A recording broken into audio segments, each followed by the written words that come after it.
yourself, and that you look away from the gap, or that you're still perceiving the gap and you just do that to like give somebody a healthy kick in the butt to like wake up? Or I'm just curious how your experience is from awareness. I'm happy to tell you. I can answer this in two different ways. The gap I created for your Western minds to make it easy to find a space between thoughts.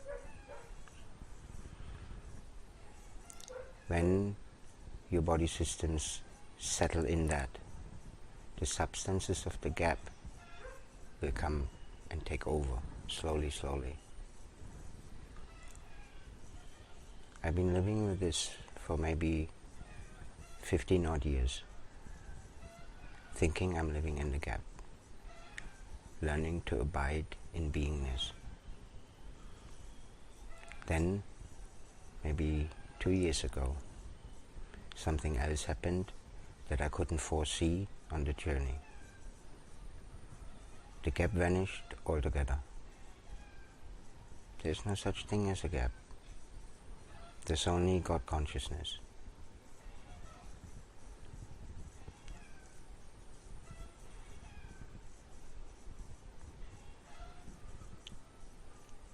To be that as a human being,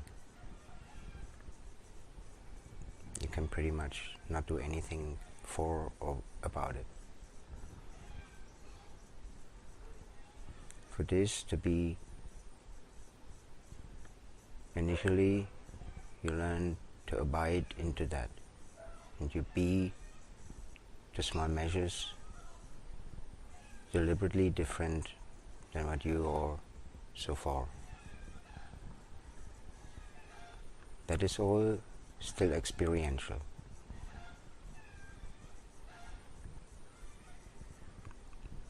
When, for some magical reason, for some majestic reason, the process of abiding in the self comes to an end, it is something like the experiencer is melting back into God consciousness as such, or the other way around. God consciousness is melting you back into its source. When this happens, it is irreversible. Anything else before that are preludes. After that,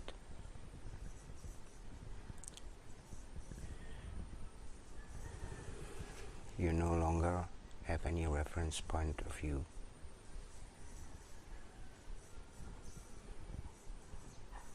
You no longer function the way you used to function, or the way other human being functions.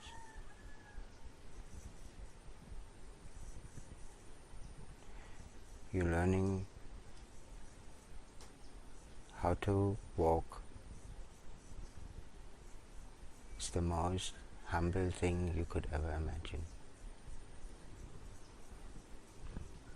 The most pure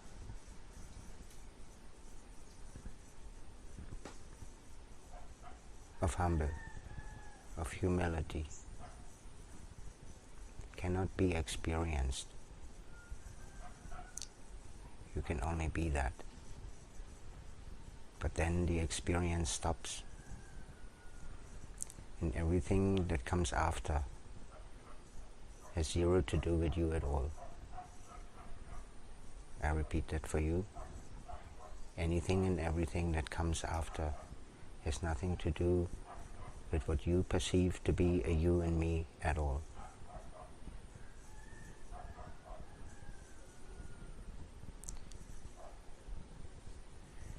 There are then no longer preferences.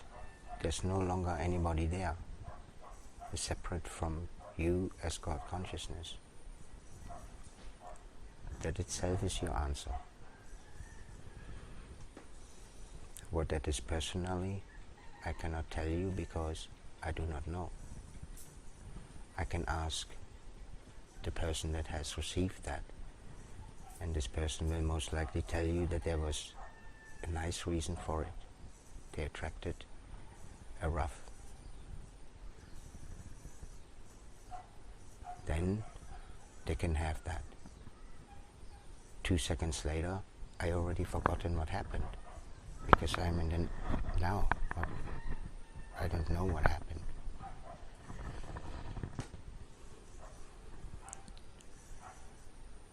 Maybe that is difficult to understand from your side of it,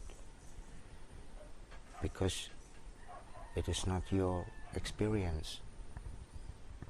Your experience is that you have a choice and the willpower.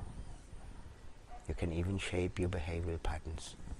Spiritual seekers with the maturity of my age, the majority of them, they look really beautiful and kind and gentle. It doesn't mean they're home. The person that is home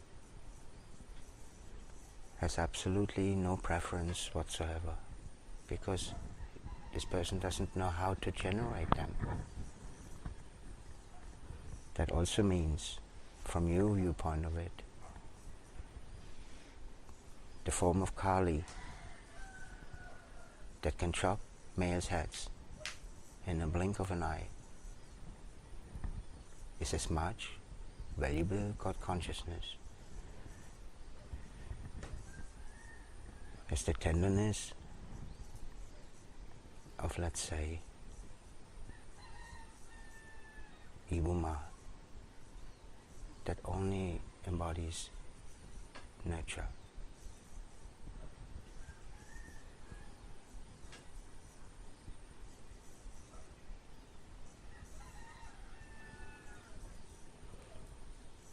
The strange thing is,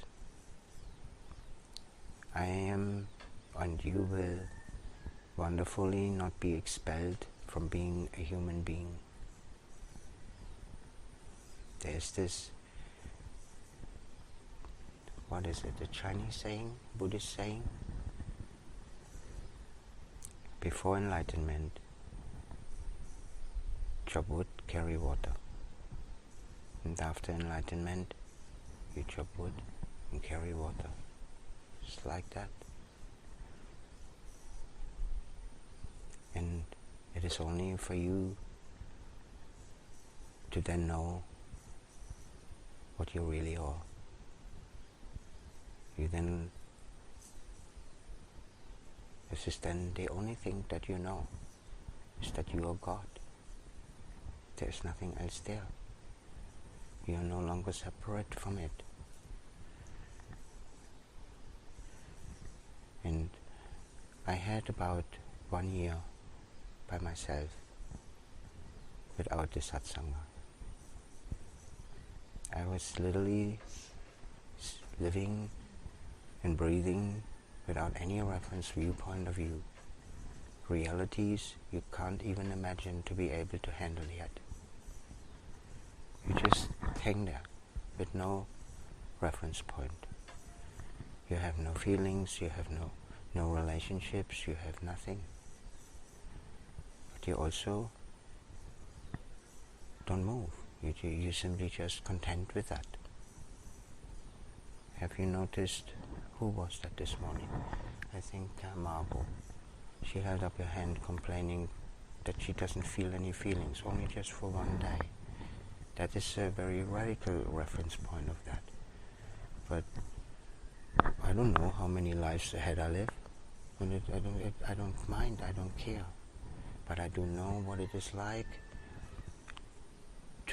to be, to breathe with zero reference point. And to be wonderfully and most warmly welcome with that. Be okay. First you learn to be content with less. But when God consciousness takes over. You embody the paramount or the apex of lessness. There is then ultimately nothing there anymore for you to have any reference viewpoint of anything. But because you cannot witness such an event for a human being before the body system is ready. The body system is so ultimately okay with whatever. It will then also be okay with your homecoming. Then it can happen.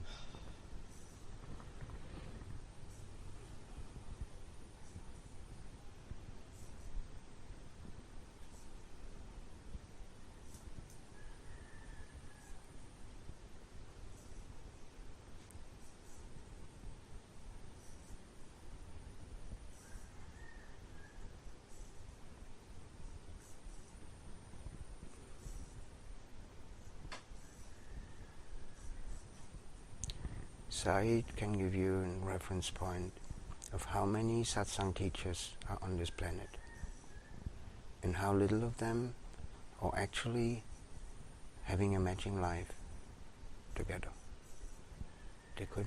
They might be the most beautiful, innocent and pure teachers with direct access and direct transmission. It does not necessarily give them a matching life for the viewpoint of your eyes. I personally know one that was every day angry. He was a guru with many disciples, and every day he got angry. The other one, I know one that is a very respected teacher.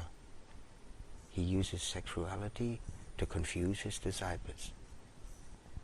I don't see any need or right for that, but that's what he does. What I'm trying to say is,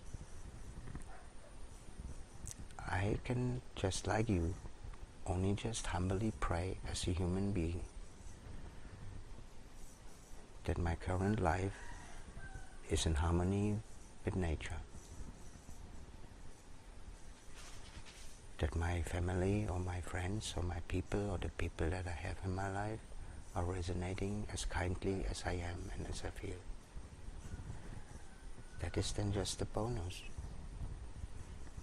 For you to try to polish that and to make yourself look good so that everything else matches better. It's close to being good, and yet it's smelly. It's not authentic. I don't respect at all. But it is, I think, very lucky for somebody like me to inhabit a body system that functions the way it does. And then on a practical sense, it matches the satsang teachings. That would be remarkable. Most of the time it does in my case. And like in my father's shoes, in my master's shoes, here and there, he yells at the disciple.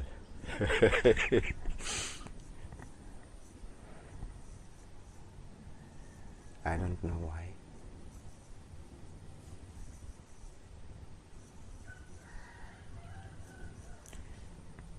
Maybe that answers your question.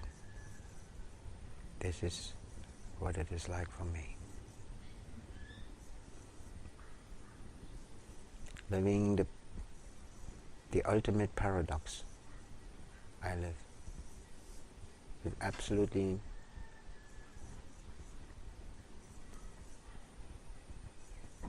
no preference.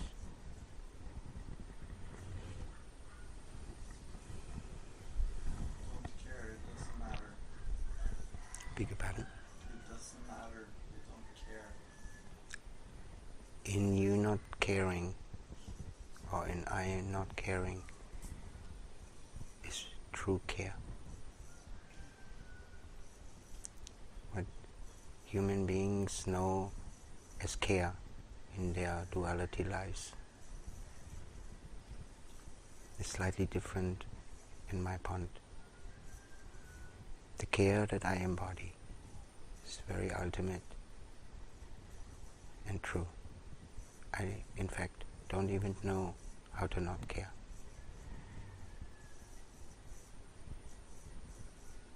That sometimes also expresses itself as, I really don't care. That's then most likely addressed to attitudes or stuff that deals with duality lives and realities that have nothing to do with what I live. Well, then I really don't care. But it sounds like not caring. But in that, I'm lucky enough to be introduced or have been introduced by profound care. So I have a reference point deep down what care is. But once you live like me, you're wonderfully and permanently retired from duality. So much so that I now, as a teacher, encourage my disciples to stay deliberately asleep to duality and only wake up to that which you already know loves you so much as truth.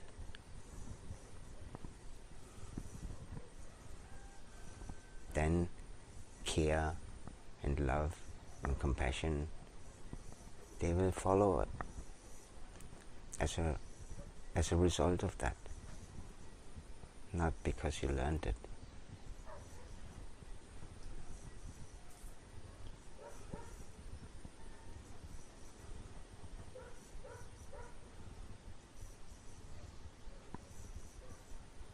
Would you like to spend an hour in my seat, in my shoes? You will very quickly get some new reference points. But you also would have to handle it.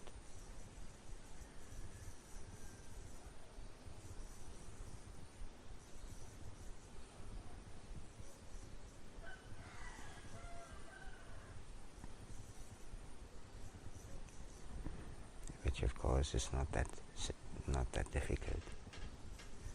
Just have to know how to truly be. And you have to fall in love with beingness and let it love you more than the duality does.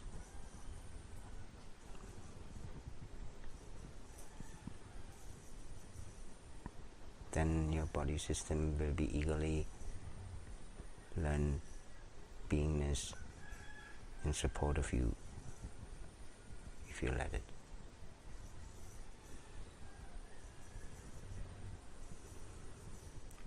Concern yourself much with how to be. And subjects like care and not care will take care of itself.